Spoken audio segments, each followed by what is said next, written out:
Chers amis, cette fois je vais vous dire quelque chose qui dépasse un peu le cadre de la création artistique, quelque chose d'intime, mais on y viendra à la fin de la vidéo. Vous avez lu le titre et compris la question, fait-on de l'art pour soi ou pour les autres?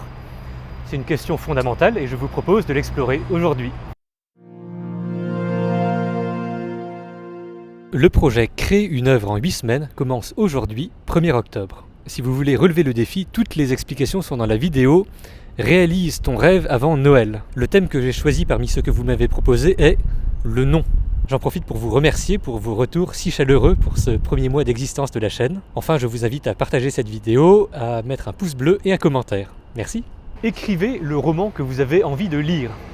C'est une phrase que les vieux auteurs adressent volontiers aux jeunes auteurs et à laquelle je souscris. Et en même temps, quand on demande à un artiste pourquoi il crée, il répondra presque tout le temps « c'est pour les autres ». Alors, crée-t-on dans une dynamique strictement personnelle ou strictement extérieure? Vous vous doutez que la vérité ne se trouve pas dans ces deux extrêmes, et si je les mentionne, c'est parce que nous allons d'abord essayer de raisonner selon ces deux hypothèses, pour ensuite envisager la question d'une façon plus précise. Dans cette vidéo, je vais vous proposer plusieurs idées très différentes, qui au fond mènent à des résultats qui, même si on ne peut pas les formuler de la même façon, paraissent du moins assimilables en un même système. Dans cette vidéo, nous allons effleurer beaucoup de sujets, ce qui va d'ailleurs nous permettre d'amorcer de fascinantes réflexions que nous allons développer au cours des prochaines semaines, et qui vont nous permettre d'améliorer notre art d'une façon signifiante. Ainsi, admettons que nous fassions de l'art juste pour nous-mêmes. Parfois, on crée juste pour s'exprimer. On a un poids sur le cœur, quelque chose qui bout en nous et qui crée en nous une pression, et on éprouve le désir de recourir à l'art pour nous en décharger. D'ailleurs, l'étymologie du mot exprimer, c'est littéralement presser hors de. L'art est effectivement un moyen de rendre au monde ce qui jusqu'alors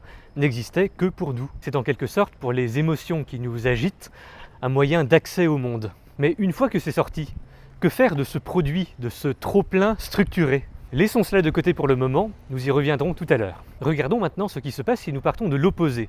Si on crée exclusivement pour le public, est-ce de l'art? J'annonce juste qu'on ne va pas entrer dans cette distinction qu'on fait généralement et qu'on entend souvent sur les terrasses des cafés universitaires entre l'art et le divertissement, parce que ça suppose des références qu'on va aborder petit à petit au cours des vidéos. Commençons par dire que parfois, il est agréable de donner à son public ce qu'on pense qu'il attend. D'abord parce que si on fait l'inverse, si on se fait fort de produire ce qui déplaît au public, on n'a aucune chance de l'atteindre. Parce que même si on a l'intention de lui nuire, ce qui déjà est absurde, pour qu'une œuvre d'art produise ne serait-ce qu'un début d'effet, il faut créer un lien entre l'œuvre et celui ou celle qui en fait l'expérience. Ça paraît évident, mais surtout dans certains cercles, c'est trop souvent oublié. On veut provoquer, on veut dénoncer, et on pense que la violence de notre revendication sera proportionnelle à la portée de notre message. C'est faux, c'est l'inverse. Créer une œuvre subversive réellement efficace requiert une minutie d'autant plus extraordinaire. Il faut d'abord créer un lien, inviter l'autre à venir vers nous. Et si j'insiste sur ce point, c'est qu'il est très important pour ce que nous allons voir dans quelques minutes. L'art qui se pense d'abord pour le public se manifeste de plusieurs façons. On pense aux baromètres commerciaux qui sont utilisés dans l'industrie du cinéma, par exemple. Les distributeurs et aussi les producteurs fonctionnent essentiellement par tendance. On constate que tel sujet ou tel média plaît, par conséquent on s'engouffre dans cette voie. On peut aussi penser au fanservice, qui consiste peu ou prou à jouer avec les fantasmes du public en lui fournissant, quoique de manière dosée, ce qu'il désire, parfois charnellement. Google est à votre service. Évidemment, tout ceci est un jeu dangereux. L'art est question de désir, et le désir existe dans l'attente de la satisfaction. Celui qui ne va produire que ce qui apparemment fonctionne est un artiste qui n'existe pas réellement. Certes, un aquarelliste breton qui peint des bateaux à la chaîne pour les touristes en été vendra plus de toiles que ceux qui n'établissent pas de telles stratégies. Mais il est permis de penser que peu nombreux sont les touristes qui, un été, se sont sentis transcendés ou ont retenu le nom d'un aquarelliste breton qui peint des bateaux à la chaîne. Ça, c'est un super pub. Par ailleurs, on se trompe souvent quand on croit savoir ce que le public attend. Ne serait-ce que parce que le public peut se tromper lui-même. L'un des principes de l'art, puisqu'il s'agit de se servir d'une singularité, est de surprendre. La plupart du temps, quand on attend quelque chose de précis dans une œuvre, et que cette chose nous est fournie de la manière en plus dont on s'attendait, ce qu'on ressent, c'est d'abord une mince satisfaction, puis une déception. Bon, à ce stade, faisons une pause Et aidons-nous d'un petit livre dont vous avez forcément déjà entendu parler, Lettres à un jeune poète de Rainer Maria Rilke. Rilke est un écrivain autrichien, fin 19e, début 20e, essentiellement connu pour sa poésie. Et Lettres à un jeune poète est essentiellement une correspondance entre Rilke et un jeune homme qui s'appelle Franz Capus. Mais c'est une correspondance unilatérale puisque le recueil ne comporte que des écrits de Rilke et de surcroît ce sont des textes choisis. Bref, voici quelques passages de la première lettre. Rien n'est plus superficiel pour aborder une œuvre d'art que des propos critiques. Bon, déjà ça donne une tendance. Votre regard est tourné vers l'extérieur et c'est d'abord cela que vous ne devriez désormais plus faire. Personne ne peut vous conseiller ni vous aider, personne. Il n'existe qu'un seul moyen. Plongez en vous-même, recherchez la raison qui vous enjoint d'écrire. Examinez si cette raison étend ses racines jusqu'aux plus extrêmes profondeurs de votre cœur. Répondez franchement à la question de savoir si vous seriez condamné à mourir au cas où il vous serait refusé d'écrire. Avant toute chose, demandez-vous, à l'heure la plus tranquille de votre nuit, est-il nécessaire que j'écrive ? Creusez en vous-même en quête d'une réponse profonde. Et si elle devait être positive, si vous étiez fondé à répondre à cette question grave par un puissant et simple « je ne peux pas faire autrement », construisez alors votre existence en fonction de cette nécessité. Jusque dans ses moindres instants les plus insignifiants, votre vie doit être le signe et le témoin de cette impulsion. Bon, je crois qu'on peut dire, sans grand risque d'erreur, que Rilke penche plutôt du côté de la première hypothèse. Mais comme pour toute chose, il faut replacer ces mots dans leur contexte. À mon sens, il peut être dangereux pour la créativité de trop chercher la nécessité. C'est vrai que les auteurs du XIXe siècle ont ceci, qu'ils s'efforcent toujours de lier leur âme entière à leur cause. Et Rilke, qui est né à la fin de ce siècle, en est l'héritier direct. L'introspection était une notion neuve, en tout cas dans la façon dont on l'aborde aujourd'hui. Évidemment qu'on peut écrire des textes et originaux et techniquement accomplis, même si l'on pense pouvoir vivre sans écrire. Évidemment qu'on peut composer des chansons sans le sentiment de sombrer dans le désespoir si on n'en fait pas. Retenons plutôt qu'il s'agit de trouver un désir profond de créer. Par ailleurs, il est important de rappeler qu'au début du XXe siècle, il était évident que l'art implique une technique, une rigueur. Quand Rilke insiste sur la nécessité du mouvement intérieur, il ne s'agit pas de délivrer un cri dépourvu de structure pour ensuite l'appeler poésie. Les performances post-dramatiques n'existaient pas encore. Les écrits poétiques de Rilke ont une colonne vertébrale rigoureuse, solide. La présence du lecteur imprègne ces textes en ceci que l'allégeance à une forme en art implique déjà un premier pas vers l'autre. Pour développer cette idée, je vais prendre l'exemple de l'acteur au théâtre. C'est un exemple que je prends souvent, d'abord parce que c'est l'un des arts que je pratique le plus et que j'ai la sensation, depuis que je le pratique, que le théâtre subsume le monde. En d'autres termes, j'ai l'impression que le monde est une figure fractale, vous savez, comme une fougère dont on couperait un bout et ce bout serait virtuellement une petite fougère. Il en aurait l'apparence et les mêmes propriétés. Je suis convaincu de même que le théâtre répond des mêmes dynamiques que celles qu'on retrouve partout. C'est la raison principale pour laquelle j'ai décidé de consacrer une grande partie de ma vie à cet art. Étudier le théâtre, c'est étudier le monde. Ainsi, sur une scène de théâtre, on voit bien l'enjeu. Pour jouer juste, et donc bien, l'acteur doit véritablement vivre la chose. S'il se contente de provoquer, de fabriquer, comme on dit, il joue faux. Pourtant, si on transpose une scène de la vie de la manière la plus exacte, sur scène, elle paraîtra tout aussi fausse. Inversement, un passage particulièrement juste et puissant sur scène, s'il est transposé à la vie, paraîtra surfait. Le spectateur au théâtre ne ressent rien si l'acteur ne joue que pour lui-même. Il faut qu'il y ait toujours une conscience du public. Mais l'acteur sera aussi faux s'il ne trouve pas cet abandon dans la réalité de la scène. À vrai dire, on sait qu'on est juste quand on dépasse cet affrontement. Quand on est sur scène, dans la vibration de l'instant, à aucun moment on ne se demande si on est suffisamment pour le public ou pour nous. On est dans la vérité de la scène ou on n'y est pas. C'est comme si toute la salle, acteurs et spectateurs, entrent soudain dans une dimension parallèle, régie par ses propres codes, ses propres lois. C'est ce que décrit Victor Hugo quand il oppose le vrai du réel au vrai de la scène. Deux vérités et non une vérité et une copie. Et c'est cela précisément l'endroit de l'art. Quand on atteint cette évidence dont on parlait dans la vidéo « Libérez votre imagination », il n'est plus question de créer ni pour soi ni pour l'autre. On vit un moment de communion, une fusion entre soi et l'autre. Ça se retrouve dans tous les arts.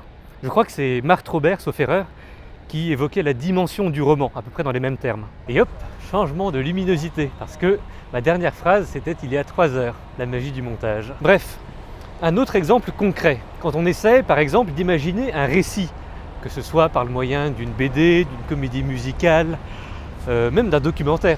Nous parlions tout à l'heure de la surprise.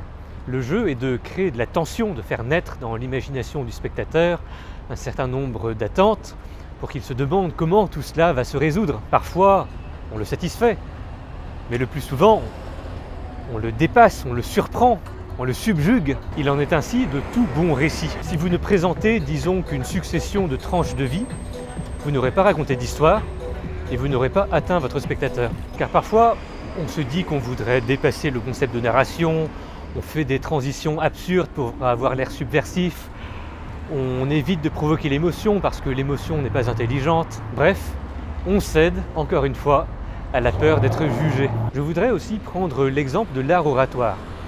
Le grand théoricien Chaim Perelman écrit que le grand orateur, celui qui a prise sur autrui, paraît animé par l'esprit même de son auditoire. Il rappelle que Démosthène, poussant ce raisonnement à son comble, apostrophait le peuple athénien pour l'enjoindre à l'amélioration de lui-même. Puisque c'est le peuple qui fait les orateurs, si le peuple s'améliore, les orateurs aussi. Des siècles plus tard, Bossuet, du sommet de sa chaire, affirmait de même « C'est aux auditeurs de faire les prédicateurs ». Et pour le dire encore comme l'immense avocat Marc Bonan, l'orateur le plus efficace est celui qui parle au rythme de celui qui l'écoute. Et maintenant, je vais vous parler d'un homme qui a beaucoup compté pour moi. Il s'appelle Sylvain Audinowski, il est chef d'orchestre, et à un moment de ma vie où je cherchais de toute mon âme hurlante à entrer en contact avec le monde, il m'en a montré un chemin.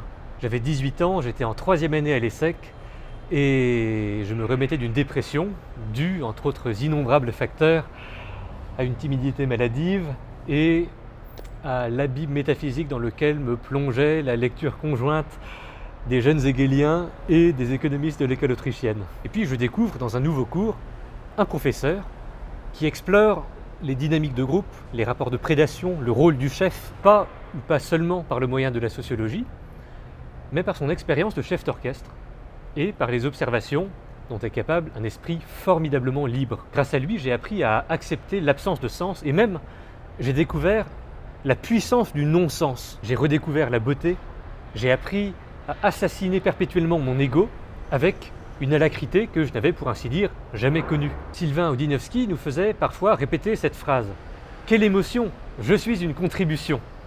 Et en fait, c'est tout le sujet de cette vidéo. Comme dit mon ami Simon Roth, dans la vie comme dans l'autostop, il y a deux dynamiques. Aller vers et laisser venir. Communier avec le monde signifie à la fois développer sa force d'attraction, son charisme, sa richesse intérieure, et aussi aller vers lui par le moyen de la contribution. Il s'agit d'agir pour l'autre sans attendre de récompense. C'est un don. Soyons un peu pragmatiques. Dans la première vidéo de la chaîne, nous expliquions à quel point il est important pour l'artiste de s'affranchir de la peur d'être jugé. Songez, si créer signifie contribuer, on ne se demande plus si notre production est bonne ou mauvaise. On a contribué et savoir si la portée de notre acte est petite ou grande ne nous concerne plus. Revenons un instant sur l'hypothèse première. On fait de l'art pour nous-mêmes, on se décharge d'une pression et éventuellement on la transmet à autrui. J'aime beaucoup cette image qu'on rencontre de temps en temps sur internet du jardinet qu'on cultive avec patience, avec amour, quand soudain quelqu'un traversant notre haie déverse ses poubelles sur nos plantes. C'est un peu ce qui se passe quand on s'efforce de cultiver une paix intérieure et que quelqu'un, souvent même un proche, se sert de nous pour décharger sa négativité. C'est évidemment un phénomène dont on se rend aussi coupable quand on se sert des réseaux sociaux pour décharger sa haine. Je dis cela parce que la plupart du temps, quand un artiste nous dit qu'il a besoin d'exprimer quelque chose, c'est probablement qu'il est soit triste, soit en colère. Mais comment peut-on espérer communier avec le monde quand tout ce qu'on lui envoie, c'est de la colère? Si mon interlocuteur m'assène des propos toxiques, je vais me fermer à cette personne.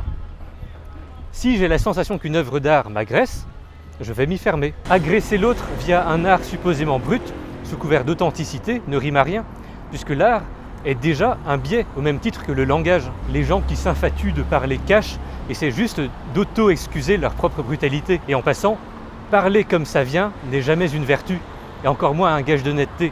C'est une tare dont il est impératif de guérir. Pour revenir à l'art, oui, on peut vouloir bouleverser les consciences, mais ça demande d'autant plus de précision et donc de patience. C'est vrai qu'il n'est pas toujours facile de dépasser cet affrontement entre soi et l'autre, mais ô combien il est essentiel de s'accorder avec le monde. C'est comme un orchestre qui, avant de jouer, s'accorde. Pour que quelque chose puisse naître du collectif, il faut créer une harmonie. Et d'ailleurs, petit aparté, je pense faire une série de 5 vidéos au printemps prochain pour parler des dynamiques de groupe, les transactions de pouvoir dans les équipes artistiques, le rôle du conflit dans la création collective et tout ce qu'il faut savoir pour bien diriger. En France notamment, on n'apprend jamais cela, ni dans les écoles, ni même véritablement dans l'exercice de notre métier. Et c'est déplorable puisque la plupart des formes d'art sont des formes collectives. On croit que l'important c'est que chacun puisse exprimer son individualité dans le groupe, qu'il y ait symbiose. Oui, mais la symbiose ne nous est pas accordée par un être surnaturel. Il faut la penser, il faut la créer. C'est une discipline universitaire à part entière. Une quantité incroyable d'études existent. Il suffit en réalité de faire l'effort de s'y pencher. Et ainsi d'enlever le bandeau de mauvaise toile 68arde dont on se couvre les yeux dans le milieu artistique. Voilà, c'est dit. Est-ce que cela vous intéresse ? Dites-le moi en commentaire. Vraiment, mettez la vidéo en pause et dites-le moi en commentaire s'il vous plaît. C'est très important pour moi. Merci. J'espère qu'avec ces quelques mots, je vous aurai exposé avec suffisamment de clarté cette vision de l'art. C'est une contribution grâce à laquelle nous entrons en harmonie avec le monde. Quand je me sens désaccordé du monde, j'en reviens toujours à ces principes simples que porte Sylvain Odinovski. Le monde se languit d'êtres extraordinaires. Des humains de sa trempe, je crois que tout le monde n'a même pas la chance d'en croiser un, ne serait-ce qu'une fois dans sa vie. Ainsi, l'art peut être envisagé, et sans limite, comme un partage. Je ne vous cache pas que ce n'est pas sans rapport avec ma foi. Je suis catholique et en bon disciple de saint Augustin, j'estime que l'être, c'est le bien, tandis que le mal n'est que le néant. L'important est d'agir, l'important est de créer. Comme le monde serait meilleur si chacun considérait qu'une œuvre d'art est d'abord un acte d'amour. À bientôt!